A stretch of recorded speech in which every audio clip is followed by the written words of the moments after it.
Time for another guitar evaluation video. Man, it's been a busy couple of weeks. Recording vintage guitars, blah, blah, blah. Anyway, 86% of my viewers are new viewers, so this might be the first time you've ever tuned in. Who knows?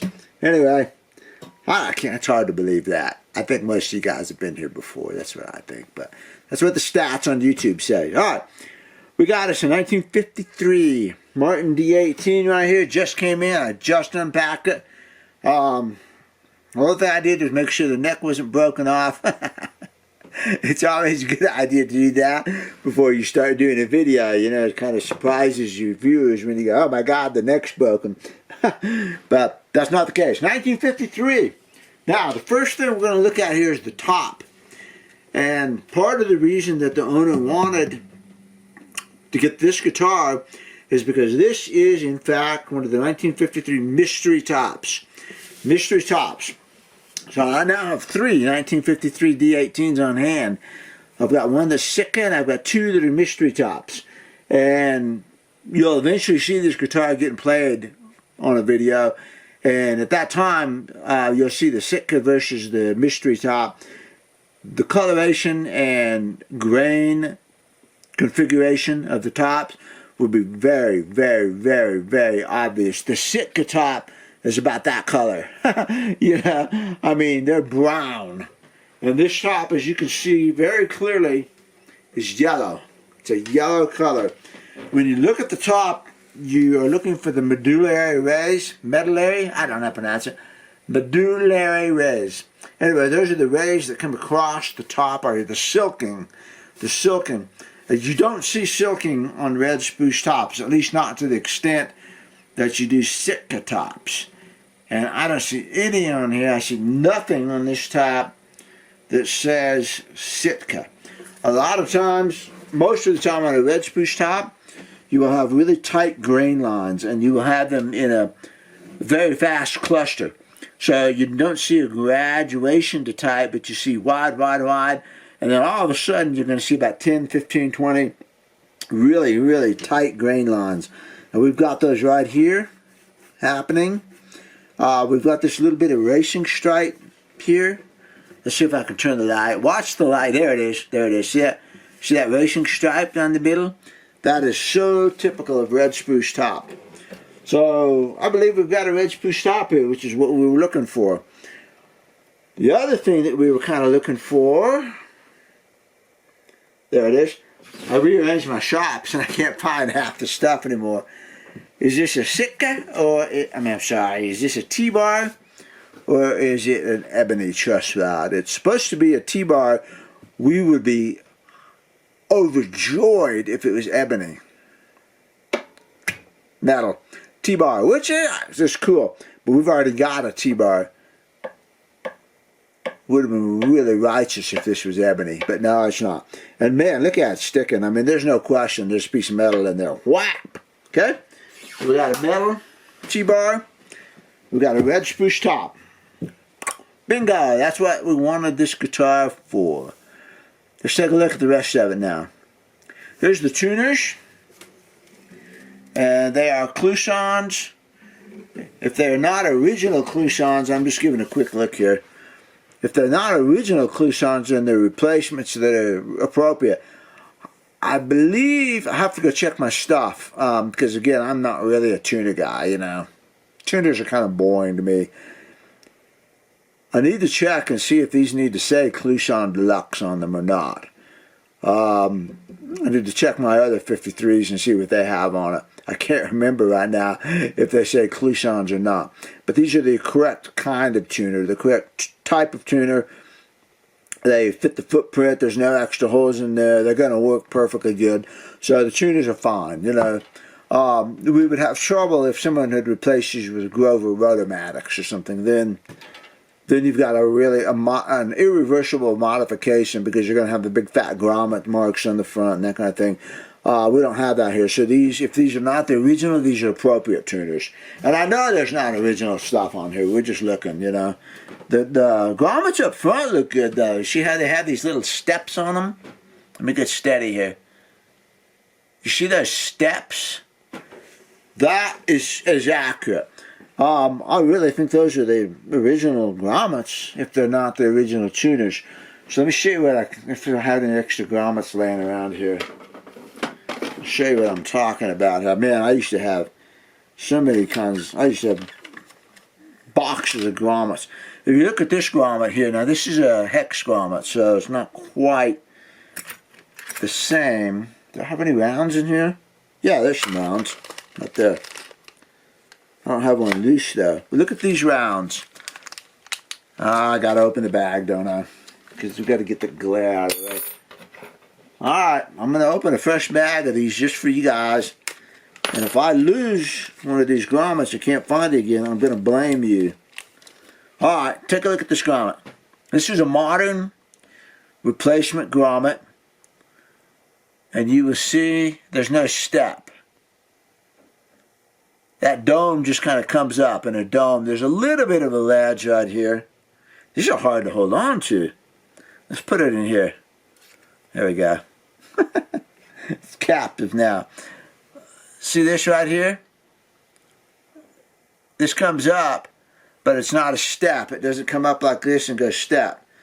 It has a very, very long curve, and then it's got a lip rather than a step. So take a good look at this grommet here. And I do believe we're focusing on that. And now, take a look at this grommet. Right there. See the difference in the steps? This one steps way out on the rim. In fact, looking at it right now, this has got a circle, and then just a little bit in is a step. And the modern one is the other way around. It's got the circle, and all the way in is the step. Take a look at that again. The step is all the way in towards the center, and on the original one, the step is almost all the way out. So I do think those are the original grommets. And I suspect they're original tuners. I don't see why they shouldn't be, except that they look kind of clean. Anyway, whatever, they're the original kind of tuners. The headstock is there, and I can't get this back in there. There we go. Alright. Back in the bag. Headstock looks good, as is typical of these 53s. The lacquer is cracked. All three of our 53s have that really badly cracked, flaky lacquer. Makes me wonder if they didn't change the lacquer or something in one of these years to where it flakes and cracks like that. That's really common. The nut, it looks like it's been replaced. Yeah, it's a good job. I mean, it looks really nice. I mean, I had to look at it. The nut's been replaced, and it's bone. It's bone, not ivory, because it's really smooth looking. Let's take a look at it. It's smooth looking, and you don't see any striations coming around this direction. I'm running out of room here. Anyway, you don't see any striations, which indicate ivory. So the nut's been replaced. Let's see how they did on the spacing. Just real quick. 240, 248, 255, 270, and 265. So they've got equal center to center going on here, and not even a very equal center to center. There's less room between the B and the E. Since this nut's already been replaced, I bet I'm going to replace it again, and I'm going to do equal distance between the strings, which is going to be consistent. 257 is what I should be seeing. As soon as I saw the 250 going on here, I knew it wasn't going to be equal center, because there's no way you can have 250, 250, and 250. Your strings should be in like this, you know. So as soon as I saw that 250, I knew it wasn't going to be equal spacing. When I get done, I think it's going to be 257, 257, 257, 257, and 257 consistently. But not a bad looking nut. I mean, it looks good. It's probably functional for most people, but I'm not most people. So there's that problem to deal with. Let's look at the frets. First glance, the frets are fair, you know. They've got some wear in here. They look flat topped. They look like they've been dressed and flattened down. They look low. They're not horrible. but I bet they're going to be 25 thousandths of an inch off the fingerboard.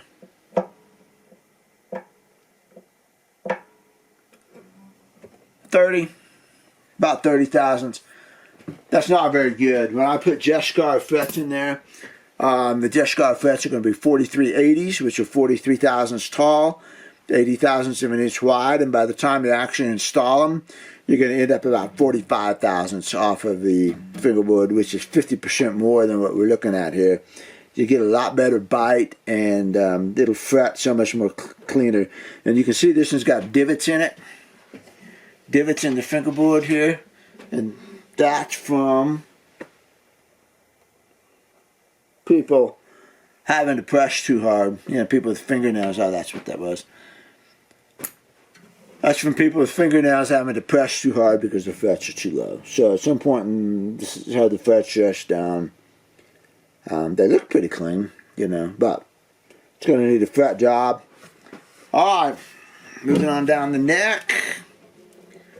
Back of the neck is really good. It's got the usual wear and tear, scrapes and dings. Nothing wrong with that. And that shows us that it's not refinished. I'm going all the way through to the wood right here with this one place. Not a dent or anything, but that's probably where somebody put their capo. Yep, lines up at the second fret. Somebody runs a capo at the second fret a lot, but we've got the typical nicks and dings and scrapes and checks and all that. I don't see any sign whatsoever of refinish on this guitar. I wouldn't even suspect it. If it was done in 1954. But no. No, finish looks great. Finish looks real good. The neck profile, I can tell you already, is pretty good. It feels like a 70s neck, so it's not a skinny 53. It's a nice feeling neck, and it's going to be even better when I get full-size frets in it. You know, it feels very much right now, feeling it, feels very much like my 1941 Authentic, my D18 1941 Authentic. It's pretty slim, a little bit slim here. I bet this one's a little bit fatter, but it's slim, it tapers up. It's a good feeling neck. It's not bad. Not bad. We got some wear up here around the sound hole, somebody playing, using their fingernails or whatever. We've worn up the sound hole, but that's not too bad. It's all still there. The binding is separating a little bit right here, but that's so extremely common. Original pickguard, that's cool. And it's got the 50s where they're starting to get that square shape.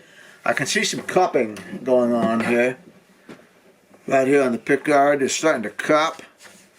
It's not starting to cup, it is cupped. And usually that means cracks, and yeah, there's a crack right there.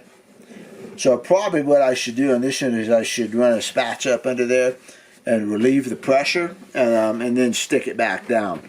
I won't take the pickguard completely off. I'll leave it glued in the center so it won't shift, but I'll relieve this pressure around the edges here, and then glue it back down with some fish glue, you know, real light fish glue. There'll be a little bit of wood stuck to the pickguard, and so a wood glue like fish glue will work to glue those wood fibers back down to the top and give it a little bit of, you know, it won't crack that way. Alright, so there's a pickup in it, and probably we should go ahead and take the strings off, and we're going to take a dive with the camera and go inside there and take a look at the bracing. There's a pickup. I'm not exactly sure what kind of pickup this is. This is a microphone right here, obviously. And the saddle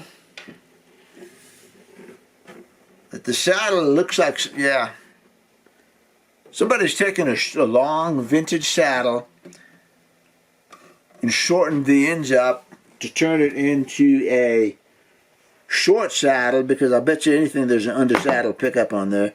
There's some plastic coming off that tuner button right there. I bet you these are replacement tuners. They're too shiny. And then I bet they're brand new replacement tuners and they didn't get the plastic off. This one's really loose. Better check that one.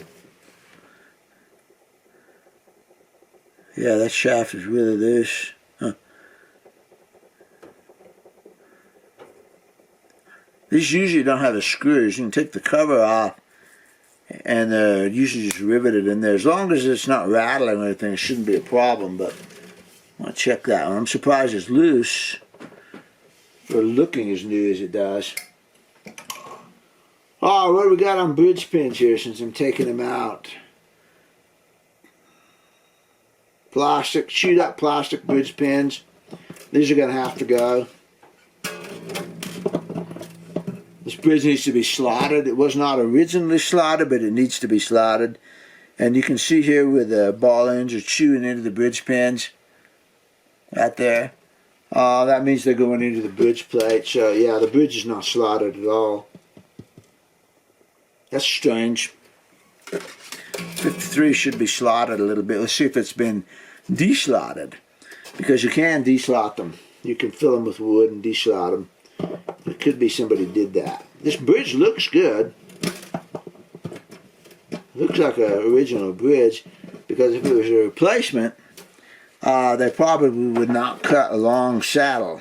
They probably would cut a short saddle if they're going to be using this pickup. And the pinholes look like they're the right distance. So I do believe this is the original bridge.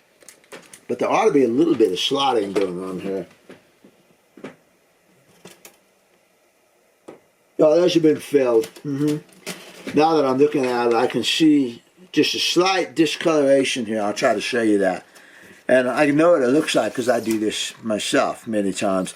A lot of times people over-slot the bridge or they over-ramp it. So they bring those slots all the way up to the base of the saddle. And they're trying to forestall a neck reset or something at that point. They're trying to get some bite angle.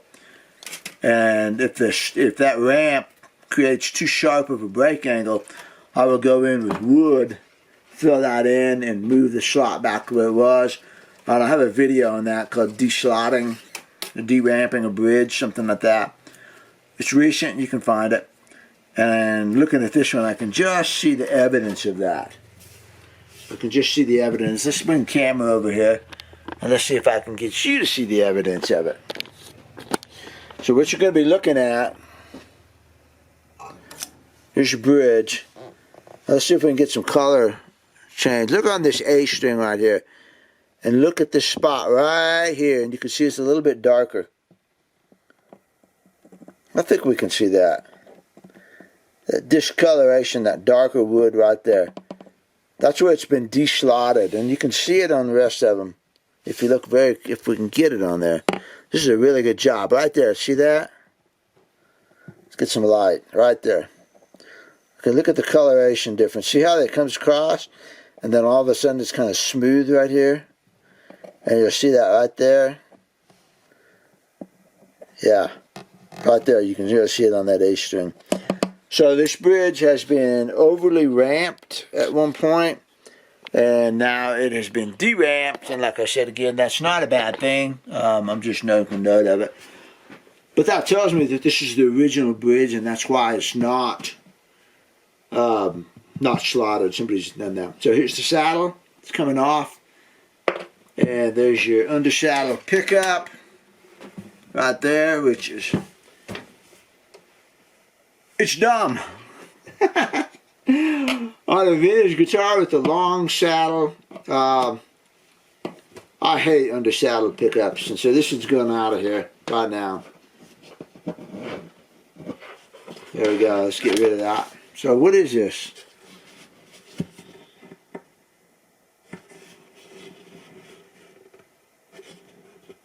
Let's take a look. I'm going to send the GoPro in there, and I'm going to splice that footage in on this about right now. So here we go. Here's the GoPro. In fact, I'm going to pick it up here. I'm going to wave it at the screen so that I know where to cut this video.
Alright, so the pickup we've got in there is a D-tar.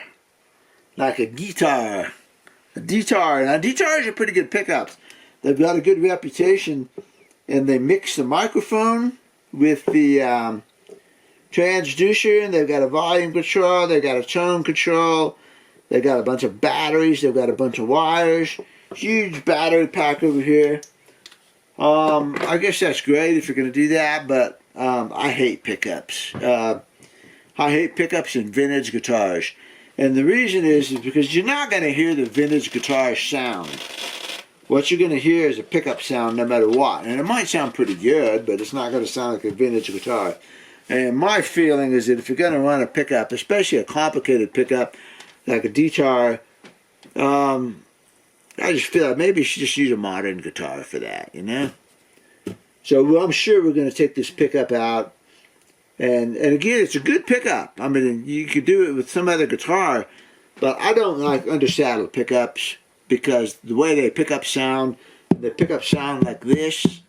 God, that would just boom through the pickup. I just so much like a K&K pickup, simple pickup. I wouldn't mind a K&K in here. I mean, really, it'd be on the bridge plate. It'd be unobtrusive. You wouldn't have the batteries in there. You wouldn't have all this junk in here. That's just my feeling. If you're gonna, I feel like if I'm gonna run a pickup on a guitar, then I'm gonna use a non-vintage guitar. I'm gonna use a modern guitar, and I'm gonna modify. You know, I can do whatever I want to do with it, and not have to pick up in a vintage guitar. So I'm sure that pickup's coming out of there. All right, so we looked at the bridge. The top looks good. There's not any. That might be there's no bad cracks at all. Here's my ruler, and let me show you something about this. I have these are slotted, and they're intended to go on the fingerboard like this, and you can measure the fingerboard independent of the frets. So you're measuring the relief of the fingerboard here. Now, I have the Stu Mac version of this, and I'll go get it off the shelf. Let me go grab it off the shelf.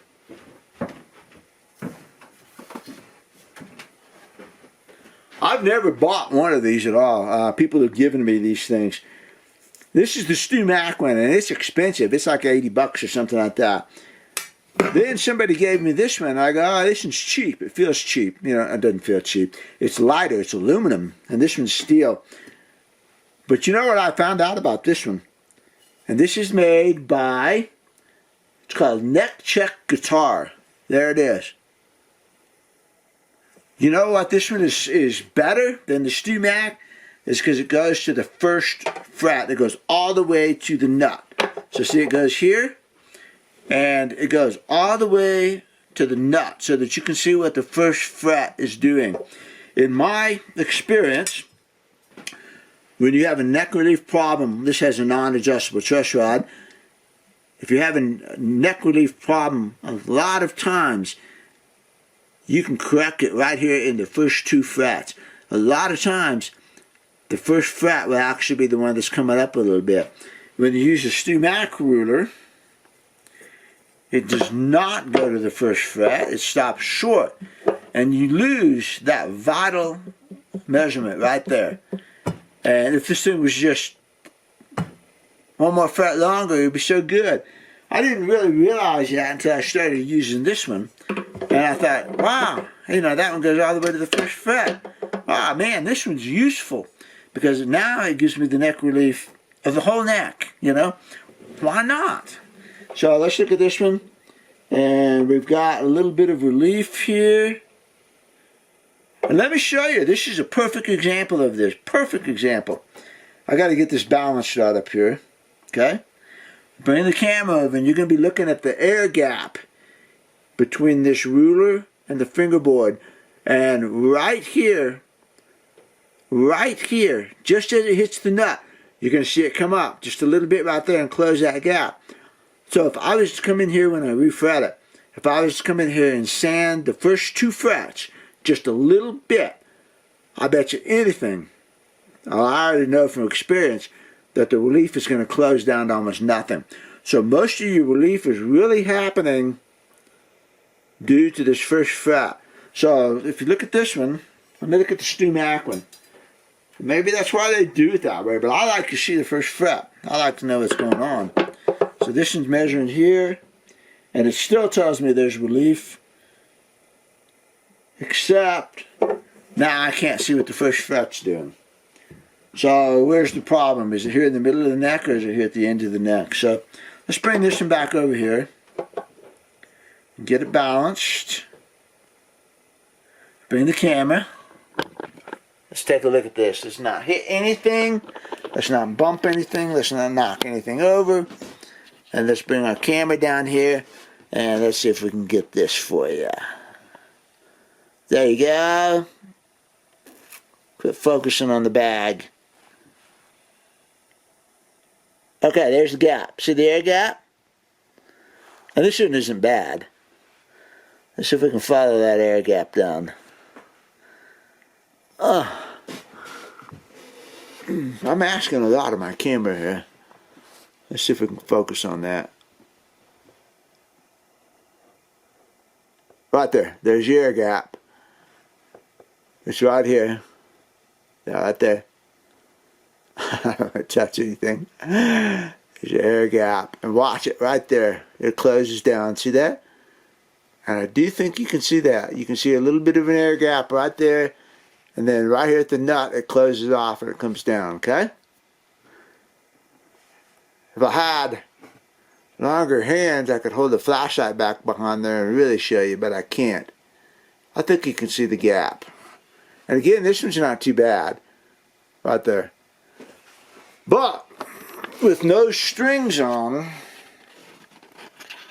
it should have negative relief. In other words, with no strings on, it should actually be backbowed. So the center of the fingerboard ought to be actually a little bit high, and we ought to be seeing some, it's okay, we ought to be seeing some fall away right up in here. Instead we're seeing a rise. So we're seeing just a little bit opposite of what we need to see. It's not a big deal. Again, I think when I start refretting it, two things are going to happen. I'm going to do a little bit, a tiny bit of sanding right here, just to take that down, knock that down a little bit. And then I'm going to use frets with a slightly wider tang, and I'm going to do almost a compression refret on this. And this neck's going to be fine. It's not really bad. Not bad at all. But it would not hurt it to have no relief at this point. Okay? So what else do we have about this guitar? The bridge looks original. I see no issues with the bridge. It's stuck on good. I checked that before I put strings on it. And here's another thing you can use this for. Well, let's see. This one's actually a little bit better. We're going to just take a quick and dirty look, and I'm pretty sure it needs a neck reset. Because, yeah, it's hitting the bridge. The straight edge is hitting the bridge right there.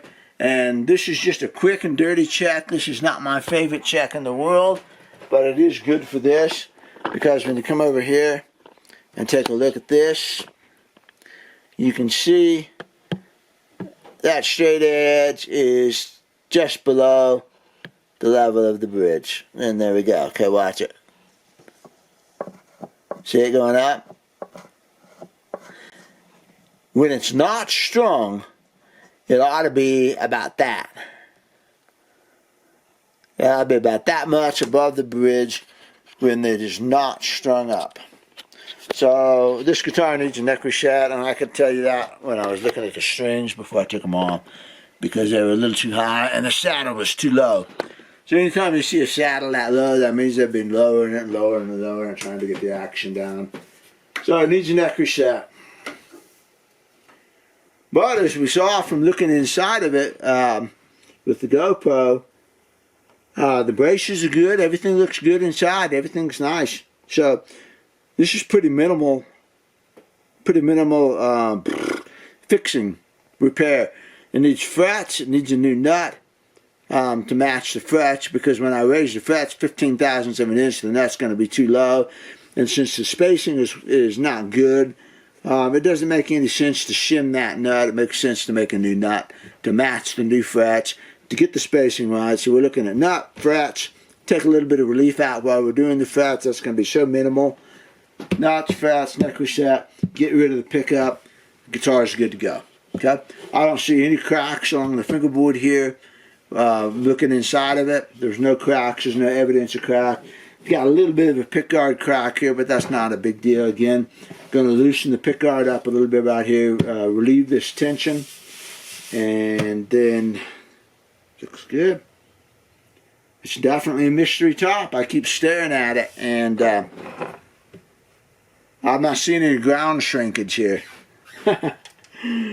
Ground shrinkage is when you're hunting and you shoot a deer or an elk or whatever, and when you were looking at it, it seemed like it was huge. Then you walk up on it and it gets smaller and smaller and smaller and smaller and smaller, and pretty soon it's not as big as you thought it was, and that's called ground shrinkage. I do not see any ground shrinkage here. It's every time I look over at it, it's still a red spruce top. I don't see anything that says otherwise. The fingerboard, of course, is Brazilian rosewood. The bridge is Brazilian rosewood. And this Brazilian is so dark that a lot of people might think it's ebony. I mean, it could fool some people, but what you look for is you look for the grain structure. Not the grain structure, but you see the pits in it. The grain is open and it's not super dense. And so, Brazilian rosewood. So, not bad. I mean, it's not bad. It's pretty typical repairs. You know, one thing this does tell you, though, is that anytime you get a vintage guitar in or a used guitar or something like that, I don't care how it's advertised, this guitar is not ready to play. I mean, it's not up to my standards. It needs frets and it needs a neck reset. And it needs to get this pickup out of here. And then it'll be up to my standards. I haven't got a single guitar in yet that didn't need something. Whether it was an action adjustment or, you know, neck resets or frets or a nut or something. Every single guitar needs something to meet my standards. Maybe my standards are too high or something, but I don't know. So, all right, there we go. Hope that was fun. You'll get to hear it in a couple weeks. Won't take long. Won't take long to do the frets and then do the neck reset. You know, I'll have the frets done overnight. You know, I'll pull them, glue them up. Let the glue dry overnight. Next day I'll trim them up. And since the neck's coming off, I can save the final trimming for when the neck is off the guitar, and then I can file down the whole length of the neck. And it's just easy for me. You know, it's easy that way. And neck reset shouldn't take too long. I don't see. It's going to be up and running again in about a week, and then we'll be able to compare it to the other 53s that we have over there. It's going to be real interesting because I'll have two 1945s with the red spruce and T-bar truss rods, and we're going to get to compare two 1945s with the same set of specifications, and we're going to get to compare two 1953s with the same set of specifications. So that's going to be interesting to see the variability in two identical guitars. I'm looking forward to that, and because I'm looking forward to it, I'm going to work pretty fast and hard on this guitar, and we're going to get it done so we can see what we find out on that. So, all right, see you later.